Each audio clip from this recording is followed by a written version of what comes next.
Hello, my beautiful friends and my fellow space blobs, if you happen to connect with that type of energy. I'm so happy to have you back here. As you might notice, I'm sitting in a slightly different situation than you normally find me at.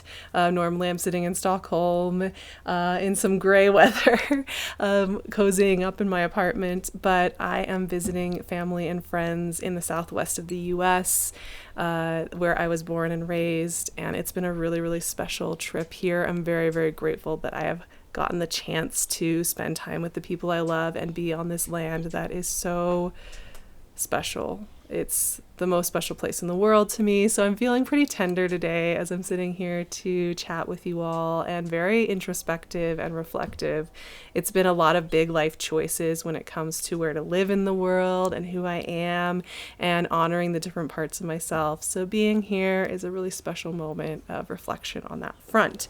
But it's also gotten me thinking so much on the intuitive front as well, and really feeling through this new month that we are entering. So I thought this would be a really good opportunity to just explore the themes of September with you, some of the intuitive feelings and ideas that have been coming through for me as I've been preparing for a new calendar month. And I wanted to share some of those insights with you and explore them with you. Maybe you have your own themes or intuitive messages that are coming through, and I'd love to hear those.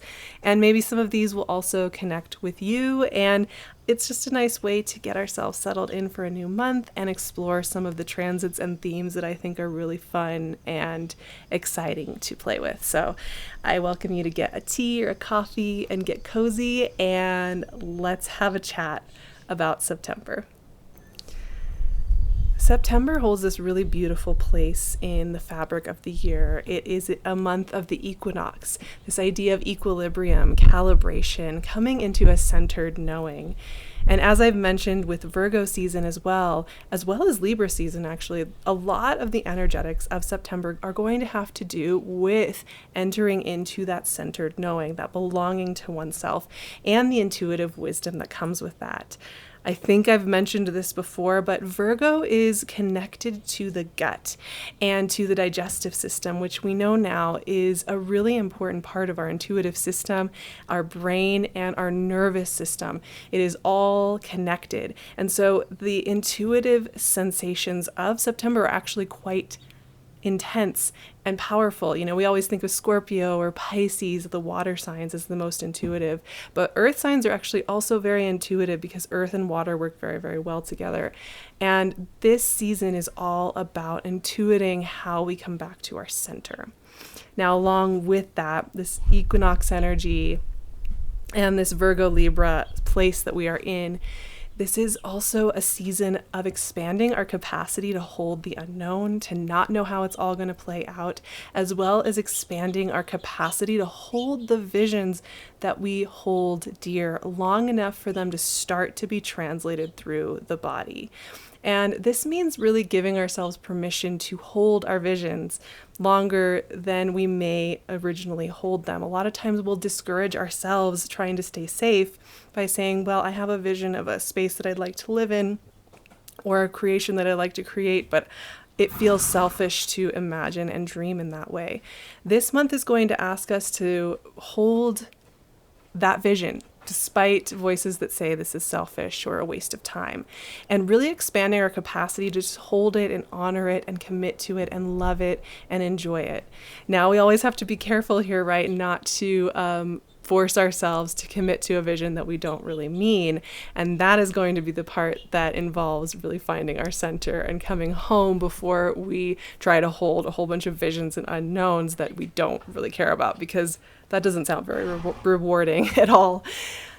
And then I wanted to talk about a transit that is kind of creating a deep flavor during this September, which is Jupiter retrograde. So Jupiter is in Taurus right now and will station retrograde on September 4th and stay retrograde the rest of this year and go direct in the new year, right as the new year begins, really. And I love Jupiter retrograde, and I want to tell you why. and some ways to explore this. So there's a couple frameworks that I think are useful when thinking about Jupiter retrograde. One is thinking about taking that planet of expansion and going out there and trying things, and thinking about how we do that internally as well, right? Jupiter retrograde helping us expand and understand and break through and say, aha, from a deep internal place. This is a really great way to work with Jupiter retrograde, and you'll often hear this as kind of the main framework. The other way that I like to work with Jupiter retrograde is to think about it as a time of allowing all those visions and all that growth and all that expansion to translate and move through the body, especially in an earth sign like Taurus. There is this sense of allowing vision and energy to start to settle into the body and to start to be expressed in natural ways. So you can also think about this Jupiter retrograde as the beginning of expressions of things that we may have been kind of playing with or exploring internally over the last 8 months. This is a really beautiful time to allow that energetic to move through the body. This month is also interesting because we are really going to be in Venus's post-shadow phase. Venus stations direct on September 3rd and then begins the journey forward through Leo again. And through that, we're going to start to be noticing new artistic urges, new impulses. Some of us, myself included as a Leo sun, may feel like there's a really new energetic cycle that has just begun, and we're going to really start to feel that energy and its momentum moving through as we move through the rest of September. So with that in mind, Venus stationing direct and Jupiter stationing retrograde, I think these two are really going to be powerful emblems of this month and how we work through it. And of course, the first half of the month is Mercury retrograde. The second half of the month is Mercury stationing direct and moving forward. So we're also working with the beautiful integration, embodying, slowing down, coming into focus and into centeredness through that Mercury retrograde. So with all of this in mind, I had some notes, some just like little themes that I think are helpful when it comes to Jupiter and Venus and this beautiful time of calibration. 1, this is a really important month, and isn't this always? It's always important, but this theme is strong here, that it's important we advocate for ourselves from inside first. No one else is going to give us the permission to desire a peaceful life and move toward that. Nobody else is going to give us the permission to be woo-woo or not woo-woo. Nobody's going to give us the permission to, live life on our terms. And I know that we know this, right? We all know this, but sometimes it's really nice to hear that, as much as we might want our colleagues or those friends or our parents or our distant relatives to understand why we need to live life in our own way, that's really not the point. And at some point we are just going to have to say, but this is who I am and this is how I live. And I'm allowed to hold that vision. And I think this is so powerful to just let yourself advocate for yourself. And I think this starts from the inside in holding that vision and saying, yeah, but this is something that means a lot to me. And allowing ourselves to have that vision in the first place is so powerful. The other two things, and I think this is really tied to Jupiter retrograde, are really fun, and they're great places to explore how you are changing and growing. One is going to be this idea of beauty. This is a great month to redefine what you think of as beauty. Recently I have been going out a lot more, just like with my dog, wearing my outdoor pants and a vest, and just getting into the world and walking and being in the woods. And I feel so beautiful. And it's not me being in my little traditional feminine, pretty state. And for me, that is like the most beautiful thing in the world. And when I'm around energy like that, I feel so alive. This is a beautiful month to really advocate for versions of beauty that really light you up. And that can be in art and music and all the classic places we find beauty. But this can also be in how we can really own and reclaim this idea of beauty from all the commercial products, from the consumer culture that we have to live in, right?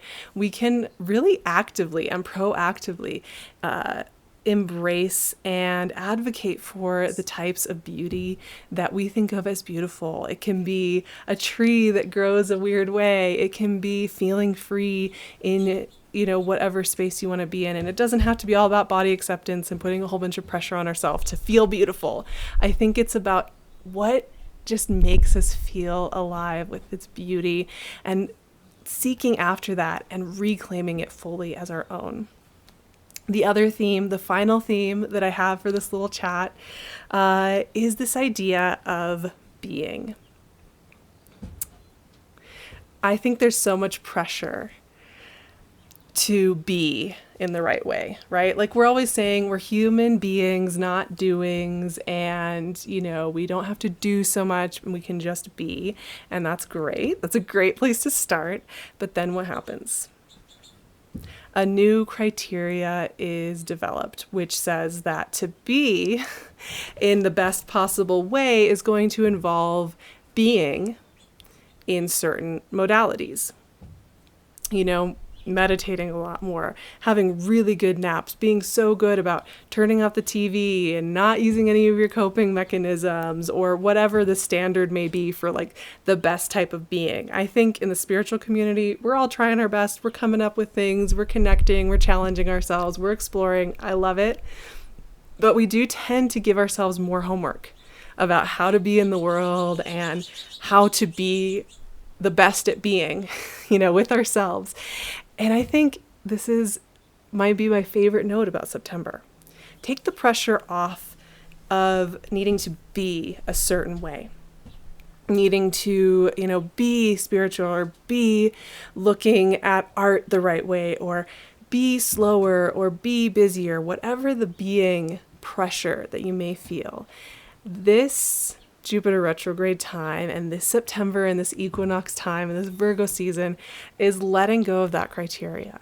Every season of our life, we are going to be experiencing being in the world in its own unique way.